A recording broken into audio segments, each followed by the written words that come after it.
같이 한번 따라하겠습니다. 내게 무슨 상관이냐? 너는 나를 따르라.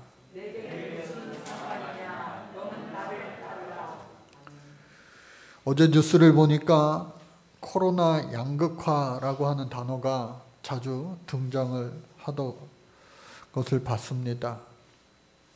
코로나로 인하여 많은 사람들이 경제적으로 어렵게 된 그런 사람들이 있는데, 오히려 코로나 이전보다 소득이 많이 늘고, 혹은 소득은 비슷한데 해외여행 같은 소비가 줄어서 그만큼 경제적으로 여유가 생겨난다는 사람들도 적지 않다는 겁니다.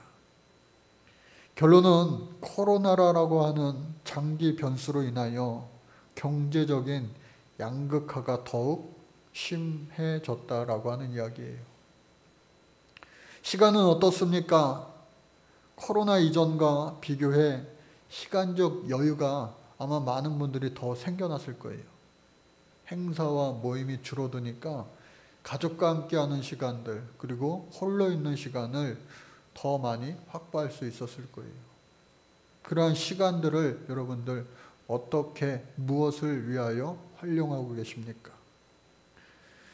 그런데 이러한 기사들을 가만히 보면서 이것이 시간과 물질, 경제적인 그러한 것들만 이야기하는 것이 아니라, 목사인 저에게는 이 코로나로 인하여 신앙의 양극화가 더욱더 심해졌구나. 똑같이 신앙의 양극화에 있어서도 이것이 갈수록 심화되겠구나 하는 생각을 해보았습니다. 코로나로 인하여서 더러는 많은 사람들이 옅은 믿음의 그 옅은 믿음이 뿌리채 흔들리진 않았을까?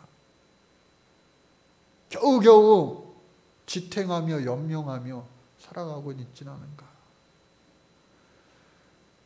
그런가 반면에 또 어떤 이들은 이 믿음의 뿌리가 오히려 이 코로나라고 하는 이 시대에 더욱더 견고해져서 오히려 더 많은 꽃을 피우고 열매를 맺는 그러한 신앙인들도 분명 있다라고 하는 거예요. 바라기는 저와 여러분들이, 또 우리 교회와 여러분들의 속한 가정이 이 코로나도요 넉넉히 이길 수 있는 아름다운 열매 거두는 많은 간증이 쏟아져 나올 수 있는 주인공 되시기를 간절히 바랍니다. 심리학 책에서도요 그러한 것들을 이야기하고 있더라고요. 똑같은 사건 사고가 일어나도 그것을 개인이, 그 공동체가 어떻게 대응하고 어떻게 받아들이고 어떻게 해석하느냐에 따라서 그 결과는 달라질 수 있다라고 하는 거예요. 어느 젊은이가요, 나는 평생을 가난하게만 살아가지고 부자가 되고 싶다. 그러니까 어느 지혜자가 그 젊은이에게 말을 합니다. 당신에게 그럼 얼마만큼의 돈이 필요합니까? 저요? 기왕이면 많으면 많을수록 좋죠. 그럼 한 100억 주면 되겠어요? 어우, 좋죠. 생각만 해도 좋죠. 그런데 조건이 있습니다. 그 100억을 당신에게 주는 대신 당신은 저 누워있는 환자를 대신해서 중풍병에 걸려 평생을 누워서 살아가야 됩니다. 아유, 싫어요. 그러면은 또 한 가지 방법이 있어요. 100억을 똑같이 줄 테니 오늘만 살고 내일 당신은 죽어야 합니다. 싫어요. 우스갯소리 같지만 이 이야기에서 하는 건 뭐예요? 이미 당신에게는 100억과도 바꿀 수 없는 건강이 있다는 거예요. 내일이 있다는 거예요. 여러분, 우리 모두가 건강이 있고 또 내일이 있다면 저 여러분들은 100억과도 바꿀 수 없는 소중한 가치가 있고 또 그만큼 이상의 가치가 있는 사람들이라고 하는 사실을 잊지 마시기 바랍니다. 우리 예수님께서는 마태복음 6장 21절에 이와 같은 말씀하셨어요. 내 보물이 있는 곳에 내 마음도 있다. 우리의 시간과 물질이 어느 곳을 향하여 있는가? 그곳에 하나님이 계신 곳인가? 아니면 하나님과 별반 상관없는 곳인가로 그 사람을 판단할 수가 있어요. 그 사람의 신앙을 분석할 수가 있어요. 바라기는 하나님 기뻐하시는, 우리가 방금 찬양한 것처럼 하나님의 기쁨이 되기 원하는 우리의 인생이 될 수 있기를 간절히 바랍니다. 지난주에 우리가 부활하신 예수 그리스도의 은혜를 기뻐하며 감사하는 부활절 절기를 하나님 앞에 올려드렸어요.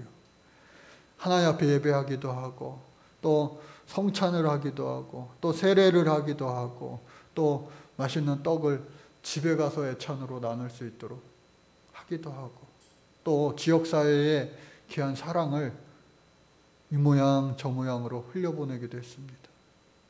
그러나 이것이 그저 한 번의 부활절 행사로 끝난다면 말 그대로 행사로 끝나고 마는 거예요. 부활절에 우리가 그 받았던, 그리고 누렸던, 함께 나누었던 그 은혜가 우리의 삶의 변화가 되어야 그것이 진정한 부활에 참여하는 주인공이 되는 것이다 라고 하는 겁니다. 저와 여러분들 똑같이 언제나 변함없을지 그분처럼 우리가 예수 닮아가야 될 텐데, 우리는요 그 과정 가운데서 날마다 성장하고 성숙해야 돼요. 어느 정도 이루었다 하여서 그것이 마치 예수님 십자가에 달리셨던 것처럼 다 이루었다 그 말씀과 혼동하며 살아가면 안 돼요. 아, 나는 이 정도 되었으니까 여기에 만족하며 살아야지 하는 사람은요, 시간이 갈수록 후퇴하는 인생이 되고 말아요. 내가 더욱더 성장하기 위하여, 내가 더욱더 성숙하기 위하여 말씀을 사모하고 은혜를 사모하고 하나님 앞에 기도하며 간구하며 부르짖으며 찬양할 때에 하나님은요 계속해서 우리에게 넘치는 성령 충만함의 은혜를 부어 주실 줄로 믿습니다. 그래서 우리는요 성령 충만함의 은혜를 사모하기 위하여, 제가 요즘에 계속해서 이 코로나 시대에 어떻게 하면 우리가 코로나가 끝난 이후에 더욱더 하나님과 가까워진 우리의 모습을 발견할 수 있겠는가, 그중 한 가지가 바로 가정 속회 예배예요. 누구든지 다 할 수 있어요. 홀로 할 수 없는 사람들은요 저랑 같이 해요. 전화로. 아, 우리 목사님 빠져나갈 구멍을 주질 않으시네. 저랑 같이 하면 돼요.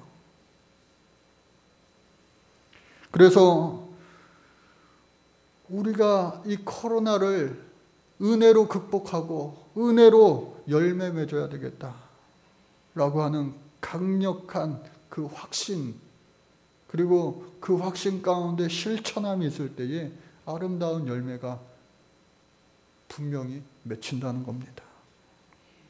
지난주 주일 우리가 말씀 나누고 이제 이어서 오늘 세 번째 제자들을 향하여 예수님 만나주셨어요. 그 장소는 다름 아닌 디베랴 호숫가입니다. 이 디베랴 호숫가라고 하는 것은요, 여기 그림에도 보시면 갈릴리 바다예요. 갈릴리 바다. 갈릴리, 더 정확하게 얘기하면 호수입니다. 그런데 그 면적이 하도 넓어서 사람들이 바다라고 이야기합니다. 호수를요 바다라고도 이야기하는 거예요. 근데 우리 한강도 한번 생각해 보세요. 우리가 가까운 한강 나가면 잠실 한강공원이에요. 그런데 다리 건너서 한강에 나오는 사람들은 뚝섬 한강공원이라고 이야기합니다. 또 저 왼쪽으로 가면요 어떻게 해요? 여의도 한강공원이라고 이야기해요. 또 다리를 건너면 마포 한강공원이라고 이야기합니다. 그것처럼 저 갈릴리 호숫가를 중심으로 해서 많은 우리가 익숙한 지명들이 있어요. 그런데 그곳에 서남 지역의 디베랴라고 하는 곳에서 저 바다로, 저 호숫가로 오늘 간 거예요. 왜 갔느냐? 마태복음 28장 7절 10절에 보면 예수님이 내가 너희들보다 먼저 너희를 처음 만났던 그 갈릴리 지방, 이 디베랴 호수, 갈릴리 지방의 수도가 디베랴예요. 그래서 그곳에 내가 먼저 가 있을 테니 너희도 날 만나려면 그곳으로 와라. 제자들이요, 벌써 한 번, 두 번 예수님을 봤기 때문에 그 말씀에 순종할 수밖에 없었어요. 그리고 주님을 만나기 위하여, 부활하신 주님을 만나기 위하여 이 제자들이 모여들었어요. 8명이나 모여들었어요. 그리고 그곳에서 있는데 아직 성령 받으라고 했는데 성령 받지 못했어요. 성령 받았다면 이들이 모여서 하나님 앞에 계속해서 기도했을 거예요. 부르짖었을 거예요. 간구했었을 거예요. 예수님을 청했을 겁니다. 그런데 아직은 성령 충만함을 받지 못했으니까 이들이요 가만히 기다리는 거예요. 야, 왜 안 오시냐? 언제 오실려나? 아무도 말은 안 왔지만 이거 어디 계시지? 그때에 베드로가요, 성격이 얼마나 급합니까? 야, 나는 고기 잡으러 갈 거야. 여기 보니까 저기 내 배도 있고 내 그물도 있고 나는 고기 잡으러 간다 했더니 나머지 제자들도 나도 전부 다 고기 잡으러 갔어요.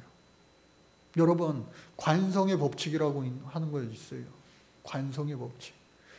어떤 물체가 운동을 하게 되면은, 힘이 가해져서 운동을 하게 되면은 그 운동하는 것을 계속해서 멈추지 않고 하려는 경향, 그것을 우리는 관성의 법칙이라고 말합니다. 그 운동하는 것을 멈추기 위해서는요, 반대 힘, 청력이라고 하죠. 그 반대의 힘이 더 강하게 그 힘을 막아야지만 멈출 수가 있는 거예요. 그런데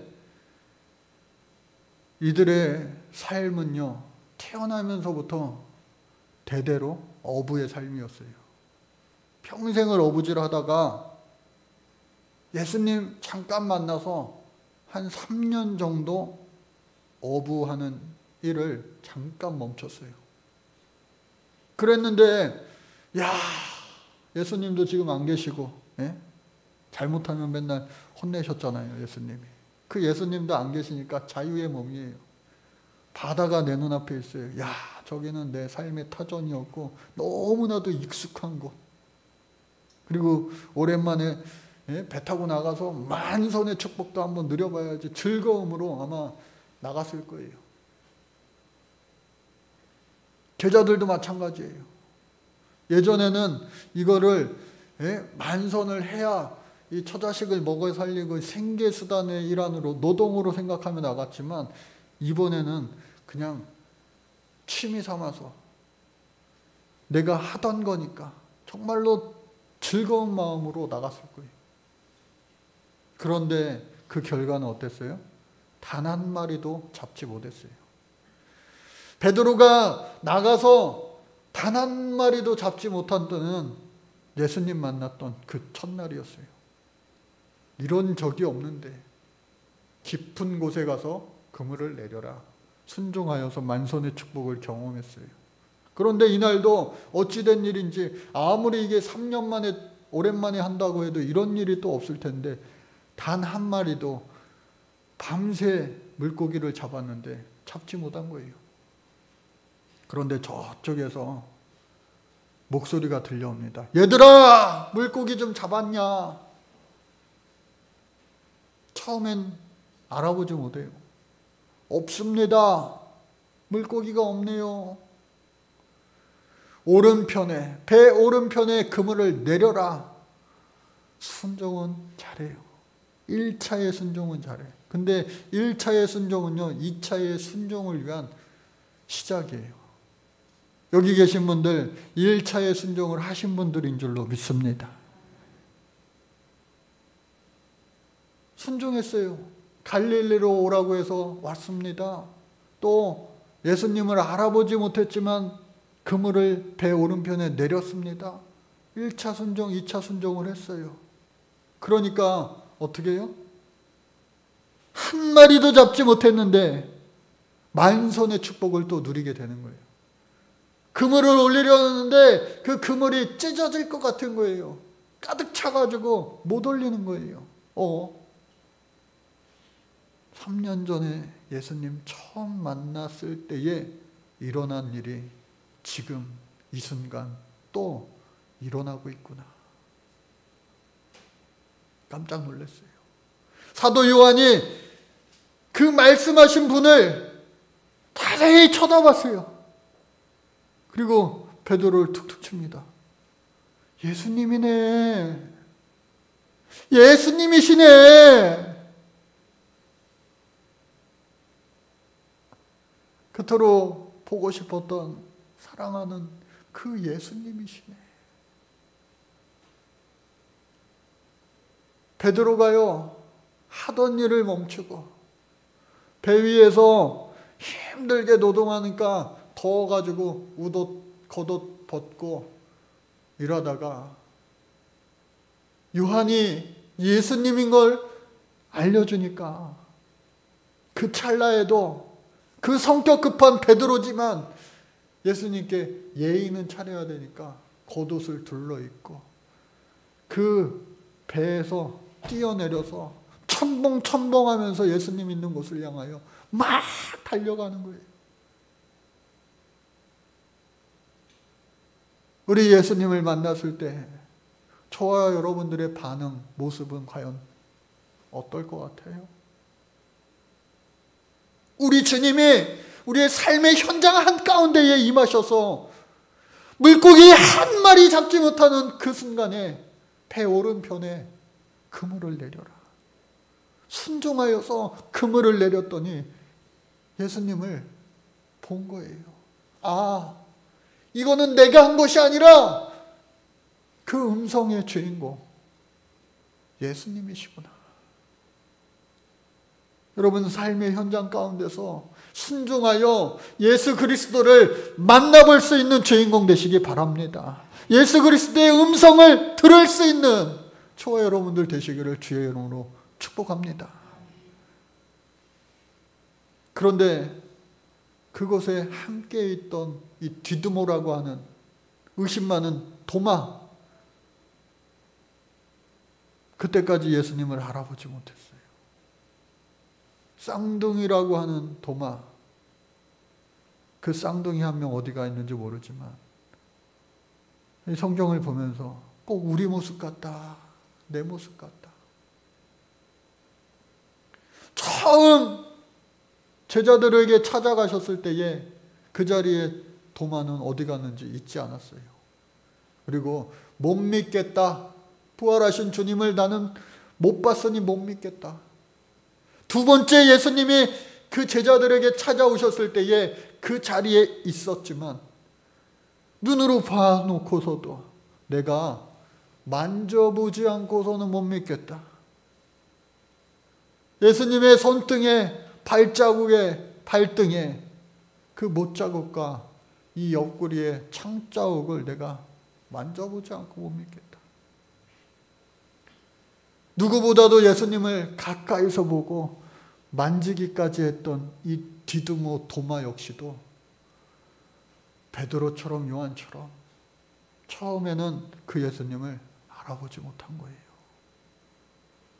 그런 어리석은 제자들 모였으면은, 나를 보기 위해서 갈릴리에 왔으면은 나를 위하여 기도하고 나를 위하여 부르짖고 나를 위하여 간구하는 제자들일만도 한데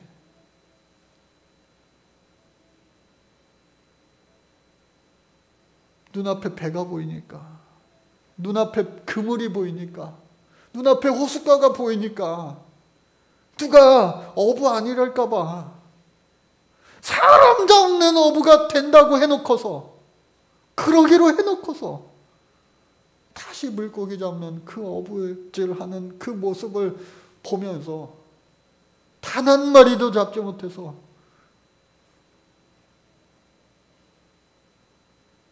실망하는 그 제자들을 향하여 훈계하지 아니하시고 따지지 아니하시고 그들에게 만선의 축복을 보여주시며 그 옛날 3년 전에 있었던 만선의 축복을 떠올리게 하시어 결국은 요한과 베드로에게 자신이 누구인지를 알려주시는 거예요. 그리고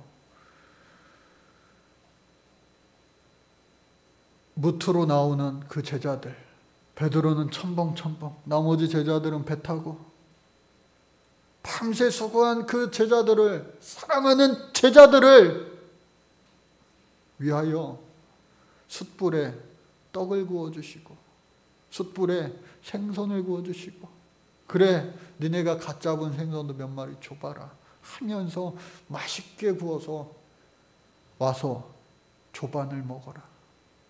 와서 아침밥부터 먹어. 다 배부르게 먹은 후에야, 그제서야 예수님 하고 싶었던 말씀이 하시는 거예요. 베드로야, 너 나 사랑하느냐? 그토록 예수님을 사랑한다고 고백했던 그 베드로, 내 말대로 새벽닭 울기 전에 3번 나를 부인했던 그 베드로에게 용서하시기 위하여 질문하시는 거예요. 그를 꾸짖기 위해서가 아니라 그를 사랑하시기 때문에 그에게 질문하십니다.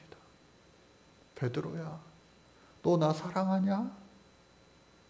이 질문 앞에 베드로가요 대답합니다. 주님 아시죠?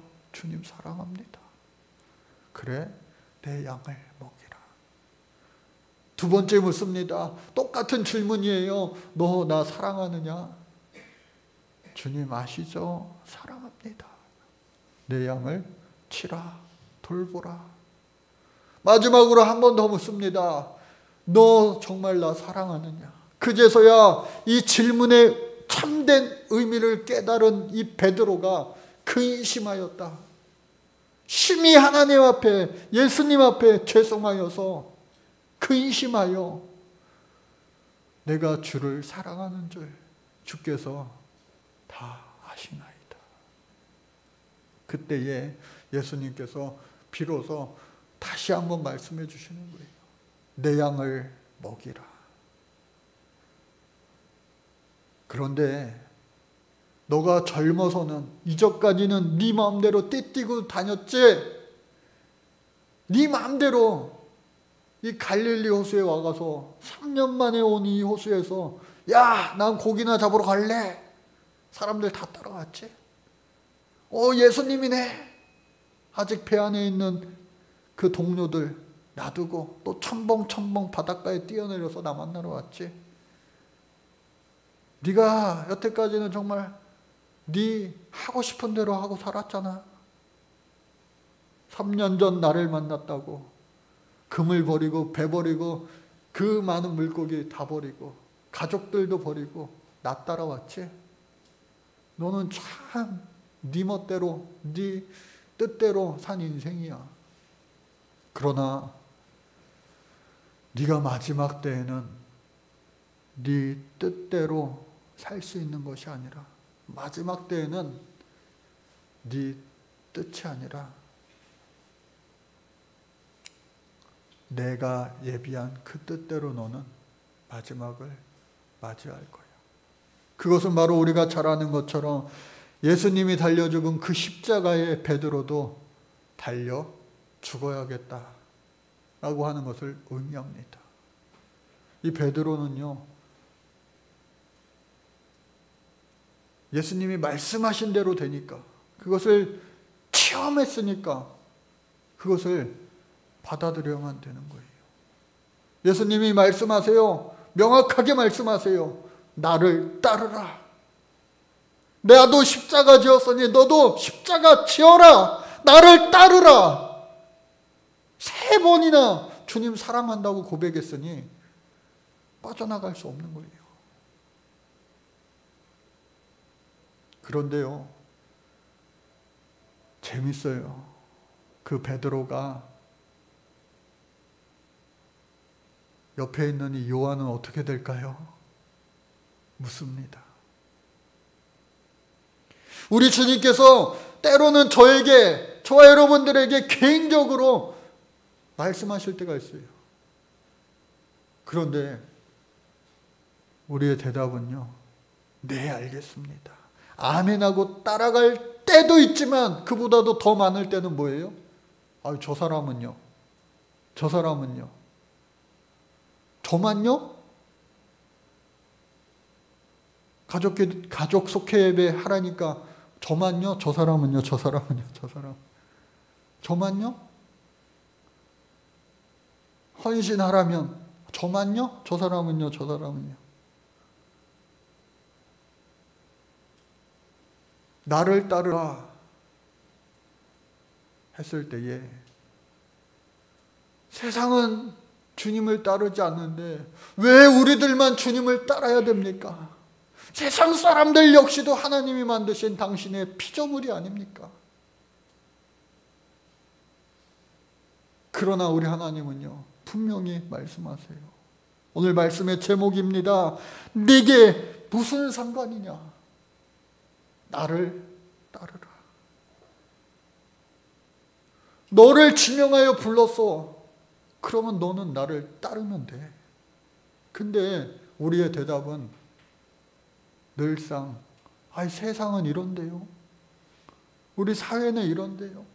저 사람들도 다 그런데요. 요 사람들도 그런데요.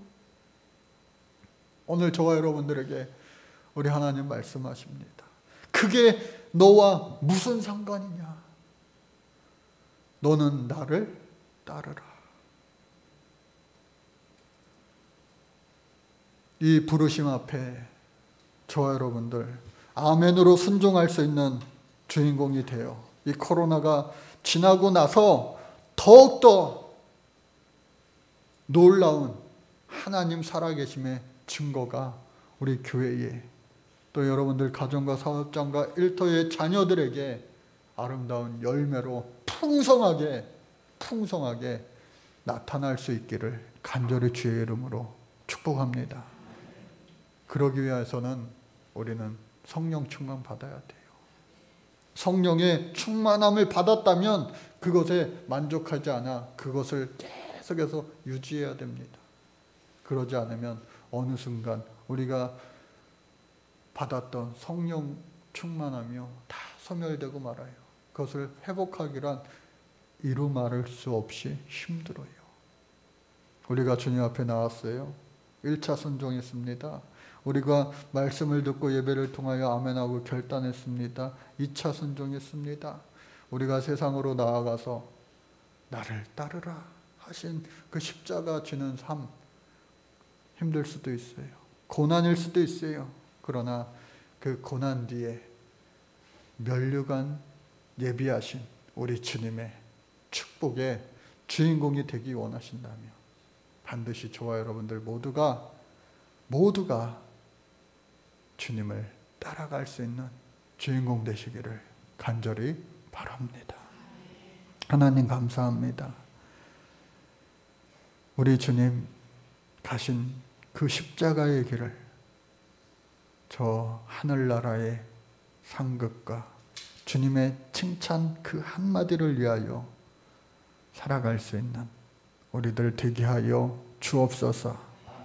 그리고 그때에 구하지 않아도 우리에게 필요한 것을 더 잘 아시는 우리 주님의 이 땅에서의 축복도 열매로 하나님 앞에 영광 올려드리며 또 많은 사람들에게 하나님 살아계심을 간증할 수 있는 복된 주인공이 되게 도와 주옵소서. 우리를 사랑하시는 예수 그리스도의 이름으로 기도드립니다. 아멘.